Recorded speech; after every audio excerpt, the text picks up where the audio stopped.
পাকা ধানে শোষক আক্রমণ খয়রাশোলের আমলাকুড়ি গ্রামের ধান খেতে।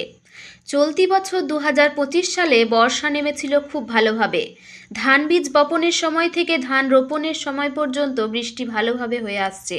চাষের জমি তৈরি করার সময় বৃষ্টির জলের জন্য কোনো অসুবিধা হয়নি।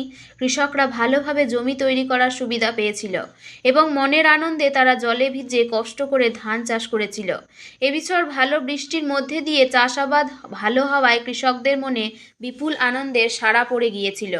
শারদীয়া দুর্গাপূজা ও লক্ষ্মী পূজা, কালী পূজা, দীপাবলির পরবর্তীতে কার্তিক মাসে পৌঁছে গেল পাকা ধানের এক মহামারী রোগ সৃষ্টিকারী শোষক পোকা। এই পোকা এমনভাবে আক্রমণ চালাচ্ছে, বিঘার পর বিঘা জমির ধান শুষে খেয়ে নিচ্ছে। তার ফলে ধান পুষ্টিকর হয়ে উঠছে না। চাষি ভাইরা ধান খেতে গিয়ে এই দৃশ্য দেখে হতাশায় ভুগছে। তারা ভাবছে, আমরা ঋণের উপর টাকা নিয়ে ধান চাষে খরচা করেছি, সেই ঋণের টাকা শোধ করব কিভাবে এবং আমাদের পরিবারের সংসার কিভাবে চলবে। এই নিয়ে বীরভূম জেলার খয়রাশোল ব্লকের লোকপুর থানার আমলাকুড়ি গ্রামের চাষিদের পরিবারগুলি হতাশায় ভুগছে এবং ক্ষেত দেখে তারা দুচোখ ভরে বর্ষা বৃষ্টির মতো নয়নবাড়ি ঝরছে।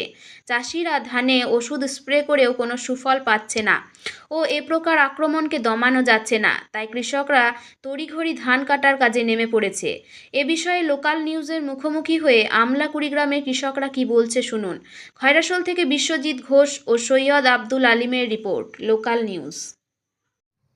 লোকপুর থানার আমলাকুড়ি গ্রামে আমরা ক্ষুদ্র চাষি।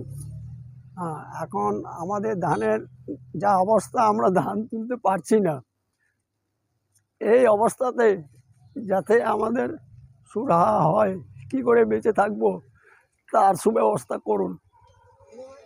কি নাম না? আমার নাম আনন্দ গোপ। সমস্ত জমিতে এই অবস্থা। কতটা জমি ছিল আপনার? আমার জমি বিঘে 15 আছে। তার মধ্যে কতটা ক্ষতি হয়েছে? গোটাটাই। পুরোটাই ক্ষতি হয়ে গেছে? হ্যাঁ। দেখুন, আমাদের খুব গরিব গাঁয়ের চাষ, কী কষ্টে ঋণ করে চাষাবাদ করেছি, কিন্তু এখন আমাদের ধানের অবস্থা খুব শোচনীয়। কীভাবে আমরা বাঁচবো আর কীভাবে ঋণ শোধ করবো তার সুব্যবস্থা করুন। কোন গ্রাম? আমরা করি। আপনার নাম? প্রভাকর গোপ।